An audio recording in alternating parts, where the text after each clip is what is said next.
హైదరాబాద్లోని సెక్రటేరియట్లో మధ్యాహ్నం 2 గంటలకు సీఎం రేవంత్ రెడ్డి పంపుడు స్టోరేజ్ ప్రాజెక్టులపై విద్యుత్ శాఖ అధికారులతో సమావేశం నిర్వహించనున్నారు. మధ్యాహ్నం 3:30 గంటలకు వ్యవసాయ శాఖపై సమీక్ష చేయనున్నారు.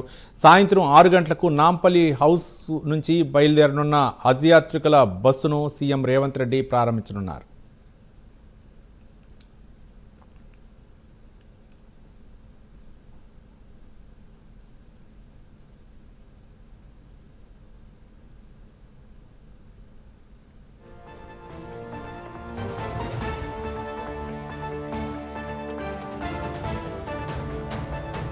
హైదరాబాద్లోని సెక్రటేరియట్లో మధ్యాహ్నం 2 గంటలకు సీఎం రేవంత్ రెడ్డి పంపుడు స్టోరేజ్ ప్రాజెక్టులపై విద్యుత్ శాఖ అధికారులతో సమావేశం నిర్వహించనున్నారు. మధ్యాహ్నం 3:30 గంటలకు వ్యవసాయ శాఖపై సమీక్ష చేయనున్నారు.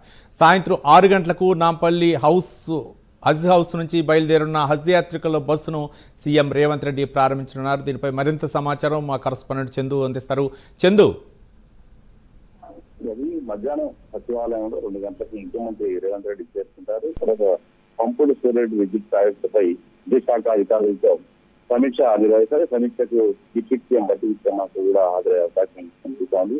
ముఖ్యంగా ఇటీవల దావోస్ పర్యటనకు ముఖ్యమంత్రి వెళ్ళినప్పుడు సన్ పెట్రోల్ కంపెనీతో 3,400 మెగావాట్ల పంపుడు స్టోరేజ్ విద్యుత్ ఉత్పత్తి చేయడానికి 20,000 కోట్ల పెట్టుబడులకు ఎంఓయూ కూడా కుదుర్చుకున్నారు. అదేవిధంగా మరో ఒక మెగా కంపెనీకి 1,500 మెగావాట్ల పంపుడు స్టోరేజ్ విద్యుత్ ఉత్పత్తి కోసం 7,500 కోట్లు పెట్టుబడి పెట్టడానికి కూడా అంగీకరించింది. ఈ సంబంధించిన కంపెనీలు ఇప్పటికే తమ డిపిఆర్లు కూడా తయారు చేస్తున్నాయి. కొద్ది రోజుల్లోనే 2 ప్రాజెక్టులు రాష్ట్రంలో ప్రారంభమైతే అవుతున్నాయి. ముఖ్యంగా ములుగు, మంచిర్యాలలో కూడా ప్రాజెక్టు చేపట్టబోతున్నట్టుగా ప్రభుత్వం తెలిపిన నేపథ్యంలో దీనిపైన ప్రధానంగా సీఎం రేవంత్ రెడ్డి విద్యుత్ శాఖ అధికారులతో సమీక్ష నిర్వహిస్తారు. అదేవిధంగా మధ్యాహ్నం 3 గంటలకు వ్యవసాయ శాఖ అధికారులతో వ్యవసాయ శాఖపై సమీక్ష చేపడుతున్నారు. ఎందుకంటే ఒకవైపు రాష్ట్రంలో అకాల వర్షాలు పడుతున్నాయి. ఈ నేపథ్యంలో రైతులందరూ చాలా ఇబ్బందుల్లో ఉన్నారు. ముఖ్యంగా ఈ వరి ధాన్యానికి సంబంధించి కొన్ని కొనుగోలు కేంద్రాలను ప్రభుత్వం ఏర్పాటు చేసింది.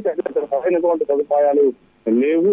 వర్షం వస్తే ధాన్యం అంతా కూడా అడిచిపెట్టిన పరిస్థితుల్లో అసలు వ్యవసాయ శాఖ అధికారులకు అన్ని విషయాలు తెలుసుకుంటారు. ఎందుకంటే ఇప్పటికే రాష్ట్రంలో చాలా మంది రైతులు వరద దాటికి చనిపోయారు. కళ్ళ వద్ద చనిపోతున్న పరిస్థితి కనిపిస్తున్న నేపథ్యంలో అసలు అధికారులు ఏ రకంగా వివరిస్తారో వాళ్ళ సరైన సదుపాయాలు కల్పిస్తున్నారా లేదా అనేటువంటి అంశాలతో పాటు ముఖ్యంగా రైతు భరోసా సంబంధించిన అంశం పైన కూడా ప్రధానంగా వ్యవసాయ శాఖ సమీక్ష నిర్వహించబోతున్నారు. అదేవిధంగా ఈరోజు సాయంత్రం 6 గంటలకు హజ్ హౌస్ కు నాంపల్లికి వెళ్తారు. అక్కడ హజ్ ఆసుపత్రిలో వెళ్ళేటువంటి వాళ్ళకు కూడా వాళ్ళందరూ పంపించే ఏర్పాటు కార్యక్రమంలో కూడా సీఎం రేవంత్ రెడ్డి పాల్గొంటారు. రవి.